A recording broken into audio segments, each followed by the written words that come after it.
علیکم، میں آپ کی استانی ہنا عدنان اسلامیات کی، اور آج یہ ہماری درسی کتاب ہے، اور آج ہم اس کتاب کا سبق حضرت ابراہیم علیہ السلام پڑھیں۔ حضرت ابراہیم علیہ السلام اللہ تعالیٰ کے بہت ہی جلیل و قدر پیغمبر ہیں، جن کو خلیل اللہ بھی کہا جاتا ہے۔ خلیل اللہ کے معنی ہیں اللہ کا دوست۔ حضرت ابراہیم علیہ السلام کا ذکر اللہ تعالیٰ نے قرآن میں 69 مقامات پر کیا ہے۔ حضرت نوح علیہ السلام کے بعد حضرت ابراہیم علیہ السلام کا دور نبوت شروع ہوتا ہے۔ حضرت اسماعیل علیہ السلام حضرت ابراہیم علیہ السلام کے بیٹے ہیں۔ آپ کو پتہ ہے نا کہ ہم جو عید قربا مناتے ہیں وہ کن کی یاد میں مناتے ہیں؟ حضرت ابراہیم حضرت اسماعیل علیہ السلام کی خواب کی تعبیر کے نتیجے میں، جب آپ نے خواب دیکھا تھا کہ آپ اللہ تعالیٰ کی راہ میں اپنی سب سے پسندیدہ چیز کو قربان کر رہے ہیں۔ 3 دن تک آپ نے اونٹوں کی قربانی کی، لیکن آپ کو خواب پھر بھی آتا رہا۔ پھر آپ نے کہا کہ میرے بیٹے سے زیادہ تو کوئی میرے پاس بہت زیادہ عزیز نہیں ہے۔ پھر آپ اپنے بیٹے کو لے کر گئے تھے۔ آپ نے بیٹے کو اپنے حضرت ابراہیم علیہ السلام نے اسماعیل علیہ السلام کو اللہ تعالیٰ کا خواب کے بارے میں بتایا، تو آپ قربانی کے لیے لے گئے، لیکن اللہ تعالیٰ کب گوارا کرتا ہے؟ اس بات کو اللہ تعالیٰ نے حضرت اسماعیل علیہ السلام کی جگہ ایک دمبے کو وہاں پہ رکھ دیا، اور انہی کی اس قربانی کی یاد میں ہم آج تک حضرت عید قربان کو مناتے ہیں۔ آج میں آپ کو حضرت ابراہیم علیہ السلام کے بچپن کے واقعات کے بارے میں بتاتی ہوں، بچپن سے لے کر آپ کی جوانی تک کے واقعات، جب آپ نے نبوت کا اعلان کیا۔ حضرت ابراہیم علیہ السلام کے آبا و اجداد عرب سے ہجرت کر کے بابل کے علاقے میں آئے۔ اس زمانے میں بابل میں نمرود بادشاہ کی حکومت تھی، جو بہت طاقتور، جابر اور بہت ظالم حکمران تھا۔ اب وہ بت پرست حکمران تھا اور زبردستی عوام سے اپنی پرستش کرواتا تھا، یعنی اپنی عبادت کرواتا تھا۔ نمرود نے ایک دن ایک خواب دیکھا جس میں اس نے آسمان پر ایک ستارہ دیکھا جس کی چمک بہت زیادہ تھی، اتنی زیادہ تھی کہ اس نے آسمان پہ چمکتے چاند اور دیگر ستاروں کی روشنی کو مات کر دیا۔ نمرود اس خواب سے بہت گھبرا گیا۔ اس نے فوراً صبح خواب کی تعبیر بتانے والے، یعنی کہ خواب کے بارے میں سچ کی سچائی بتانے والوں کو لوگوں کو بلایا اور ان سے اپنا خواب کو بیان کیا۔ تو ان لوگوں نے بتایا کہ بہت جلد ایک ایسا بچہ پیدا ہونے والا ہے جو ایک عظیم بادشاہ کی بادشاہت کو ختم کرے گا، اور وہ بہت سے بتوں کے مقابلے میں ایک خدا کی عبادت کا اعلان کرے گا۔ اس خبر نے نمرود کو پریشان کر دیا۔ اس نے فوراً حکم دیا کہ جو بھی بچہ پیدا ہو اس کو فوراً قتل کرا دو۔ انہی دنوں حضرت ابراہیم علیہ السلام کی ولادت بھی ہونے والی تھی۔ آپ کے ماں باپ نے آپ کو قتل ہونے سے بچانے کے لیے ایک پہاڑ میں ایک غار میں آپ کی پیدائش کروائی اور آپ کو غار کے اندر رکھا۔ جب آپ کی عمر 3-4 سال ہو گئے، اس کے بعد آپ کو اپنے گھر لے کر آئے۔ آپ کو اللہ تعالیٰ نے بچپن سے ہی بہت زیادہ عقل و فراست دی تھی۔ آپ ہر چیز کے بارے میں غور کرتے تھے، آپ سوچتے میں غور کرتے تھے۔ آپ کے جو والد تھے ان کا نام تھا آزر، جو کہ بت بناتے تھے، پتھروں کو تراش کر بت بناتے تھے۔ حضرت ابراہیم علیہ السلام کو بچپن سے ہی بتوں سے سخت نفرت تھی۔ آپ ان بتوں کے بارے میں سوچتے تھے کہ یہ کیسے خدا ہیں جن کو ہم نے خود اپنے ہاتھوں سے بنایا ہے، نہ یہ بولتے ہیں، نہ یہ دیکھ سکتے ہیں، نہ ہمارے کچھ کسی کام آ سکتے ہیں۔ لیکن آپ کے والد کا جو پیشہ تھا، آپ کے والد بت بناتے تھے۔ ایک دن آپ کے والد نے آپ سے کہا کہ یہ بت لے کر بازار میں جا کر فروخت کر دو۔ آپ بازار گئے، بلند آواز سے کہتے کون بے وقوف ایسی چیز خریدے گا جو نہ فائدہ پہنچا سکتی ہے نہ نقصان۔ لوگ یہ سن کر تعجب کرتے اور بت نہ خریدتے۔ شام کے وقت آپ حضرت ابراہیم علیہ السلام ان بتوں کو نہر کی طرف لے جاتے، ان کی گردنیں پکڑ کر پانی میں ڈبوتے، نفرت سے ان بتوں کو کہتے پی لے۔ رفتہ یہ باتیں لوگوں میں پھیل گئی کہ آپ بتوں کو توڑتے ہیں، مارتے ہیں، لیکن وہ سمجھتے تھے کہ آپ بچے ہیں، اس لیے وہ سمجھتے تھے کہ آپ بچے ہیں، اس لیے آپ کی باتوں کو وہ نظر انداز کر دیا کرتے تھے۔ اسی طرح کرتے کرتے آپ جوان ہو گئے۔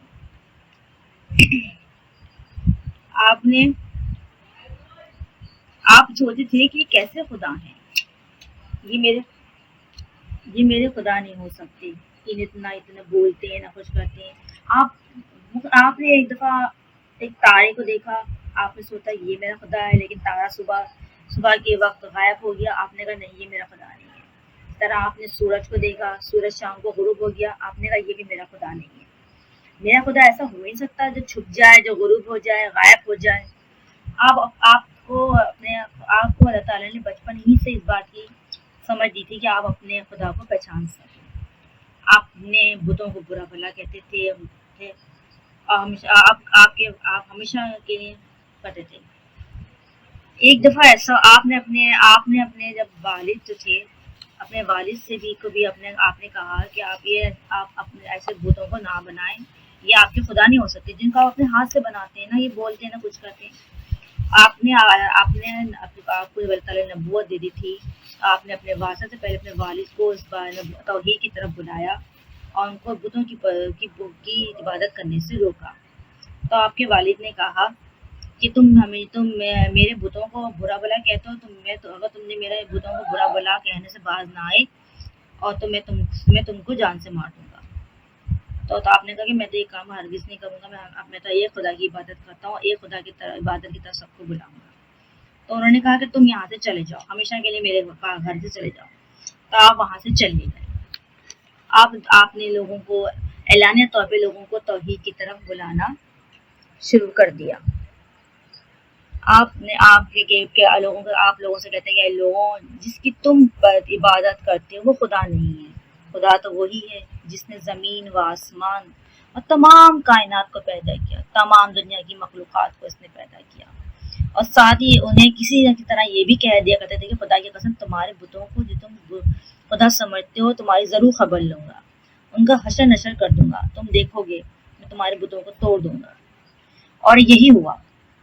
ایک دن ایک میلہ تھا، ساری قوم کے لوگ پہلے اپنے بتوں کے اپنے بت خانے میں گئے، انہوں نے بتوں کو سجایا، ان کے آگے اچھا طرح کے کھانے رکھے، اور اس کے بعد وہ میلے میں چلے گئے تاکہ میلے سے جب واپس آئیں تو اپنے بتوں کے آگے رکھے ہوئے کھانوں کو کھا سکیں اور اپنے بتوں کی عبادت کر سکیں۔ حضرت ابراہیم علیہ السلام تو اسی موقع کی تلاش میں تھے۔ حضرت ابراہیم علیہ السلام لوگوں کے جانے کے بعد چپکے سے گھر سے نکل کر بت خانے میں آئے۔ آپ نے دیکھا کہ ایک بہت بڑا بت ایک تخت پہ رکھا ہوا ہے، جس کے چاروں طرف چھوٹے چھوٹے بت رکھے ہیں اور سب کے سامنے بہت ہی عمدہ کھانے رکھے ہوئے ہیں۔ پہلے آپ نے ان بتوں کو دیکھا پھر آپ نے فرمایا کہ تم لوگ بولتے کیوں نہیں، تم کھانا کیوں نہیں کھاتے؟ پھر جب آپ کو کوئی جواب بھی نہ ملا تو آپ نے ایک کلاڑا اٹھایا اور اس سے بت خانے میں رکھے جتنے بت تھے سب کو توڑ دیا سوائے اس بڑے بت کے۔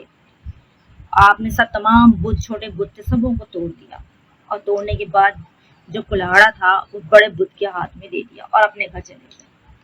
جب لوگ خوشی خوشی میلے سے واپس آئے اور اپنے بت خانے کی طرف گئے اپنے خداؤں کی عبادت کرنے کے لیے، جب وہ بت خانے میں داخل ہوئے تو انہوں نے دیکھا کہ وہاں تو سارے بت ٹوٹے ہوئے ہیں سوائے ایک بڑے بت کے۔ لوگوں کو پہلا جو خیال آیا انہوں نے کہا یہ کام ہو نہ ہو حضرت ابراہیم علیہ السلام نے کیا ہے۔ انہوں نے جا کر حضرت ابراہیم علیہ السلام سے پوچھا کہ کیا تم نے ان بتوں کو توڑا ہے؟ آپ نے فرمایا کہ تم مجھ سے کیا پوچھتے ہو، اپنے بتوں سے پوچھو، تمہارے بڑے بت کے ہاتھ میں کلاڑا ہے، اسی سے پوچھو، اس کو غصہ آ گیا ہوگا، اس نے مار دیا ہوگا، اس سے پوچھو یہ بولتا کیوں نہیں ہے کہ اس نے ان چھوٹے بتوں کو کیوں مارا ہے۔ لوگ حضرت ابراہیم علیہ السلام کی بات پر لوگ خاموش ہو گئے، لیکن وہ جانتے تھے کہ یہ سارا کام حضرت ابراہیم علیہ السلام نے کیا ہے۔ انہوں نے جا کر یہ بات جو اس وقت کا بادشاہ تھا، ظالم بادشاہ نمرود، جا کر اس کو بتائی۔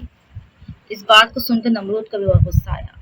اس نے کہا کہ حضرت ابراہیم علیہ السلام کو ایسی سزا دی جائے تاکہ آئندہ کوئی بھی اس طرح کی حرکت نہ کی جائے۔ اس نے حکم دیا کہ ایک بہت بڑا زمین میں بہت بڑا گڈھا کھودا جائے اور اس گڈھے کو تمام بہت سی لکڑیوں سے بھر دیا جائے اور پھر اس میں آگ لگائی جائے۔ تمام لوگوں نے اپنے بتوں اپنے خداؤں کی خدمت سمجھ کے اس کام میں حصہ لیا. ہر شخص نے اور بہت بڑے گڈھا کھودا مٹی میں، گڈھا کھودا زمین میں، بہت بڑا گڑھا کھودا، اور جو ہے نا اس گڑھے کے اندر بہت ساری لکڑیاں لے کر اس میں بہت ساری آگ لگا دی. آگ لگانے کے بعد آگ اتنی زیادہ ہو گئی، بہت زیادہ، بہت بہت دور تک اس کی تپش لوگ محسوس کر رہے تھے. جب آگ بہت زیادہ ہو گئی تو ایک ایک میخ سے، جیسے ہمارے آج کل توپ ہوتی ہے، اس تو جیسے توپ میں ہم گولا ڈالتے ہیں دور جا کر پڑتا ہے گولا، اسی طرح کی انہوں نے ایک مشین سے بنائی، اور اس میں حضرت ابراہیم علیہ السلام کو رسیوں سے باندھ کر رکھا اور اس کو جلا دیا، جس کی وجہ سے آپ جو تھے سیدھے نا آگ کی طرح آگ میں چلے گئے، آگ میں چلے گئے اور چلے گئے. تو اب لیکن اب حضرت ابراہیم علیہ السلام کو یقین تھا کہ جس اللہ کی عبادت کرتا ہوں وہ مجھے آگ میں جلنے نہیں دے گا. لوگوں کو یقین تھا کہ حضرت ابراہیم علیہ السلام نمرود نے کہا بھی کہ تمہارا خدا کہاں ہے، تمہارا خدا تم کو بچا لے گا. انہوں نے کہا ہاں، مجھے میرا اللہ ہی کافی ہے، وہی بہتر کارساز ہے، وہ مجھے بچا لے گا. حضرت ابراہیم علیہ السلام جب آگ میں پھینکا جاتا تھا، فرشتے بھی حضرت ابراہیم علیہ السلام کے پاس آئے کہ اگر آپ حکم دیں تو ہم اس آگ کو ٹھنڈا کر دیں. لیکن حضرت ابراہیم علیہ السلام نے ہر ایک کو جواب دیا کہ میں جانوں، میرا خدا جانے، مجھے تمہاری کسی کی ضرورت نہیں، میں اپنے سب خدا پہ اعتبار، مجھے یقین ہے کہ مجھے اس آگ میں جلنے نہیں دے گا. اور اللہ تعالیٰ نے ایسا ہی کیا. اللہ تعالیٰ نے آگ کو حکم دیا کہ تم ابراہیم علیہ السلام پر ٹھنڈی اور سلامتی والی ہو جاؤ، اور ایسا ہی ہوا. بظاہر لوگوں کو آگ کے شعلے نظر آ رہے تھے، وہ سمجھ رہے تھے کہ حضرت ابراہیم علیہ السلام اس آگ کے اندر جل بھن گئے ہوں گے اور مر گئے ہوں گے. اور جب اسی طرح 40 دن کے بعد جب لوگوں نے آگ کو ٹھنڈا کیا اور حضرت ابراہیم علیہ السلام کو نکالا تو حضرت ابراہیم علیہ السلام زندہ سلامت اس آگ سے برآمد ہوئے. لیکن اب جو اس پر نمرود نے حضرت ابراہیم علیہ السلام سے پوچھا کہ کیا تم نے اپنے رب کو دیکھا بھی ہے؟ تو ابراہیم علیہ السلام نے کہا کہ میرا رب وہ ہے جو زندگی اور موت دیتا ہے. تو اس پر نمرود نے کہا یہ کام تو میں بھی کرتا ہوں. اس نے اپنے 2 غلاموں کو بلایا، ایک غلام کو اس نے قتل کر دیا اور دوسرے کو آزاد کر دیا. اس پر ابراہیم علیہ السلام نے کہا کہ میرا خدا تو وہ ہے جو سورج کو مشرق سے نکالتا ہے، اگر تم خدا ہونے کا دعویٰ کرتے ہو تم سورج کو مغرب سے نکال کر دکھاؤ.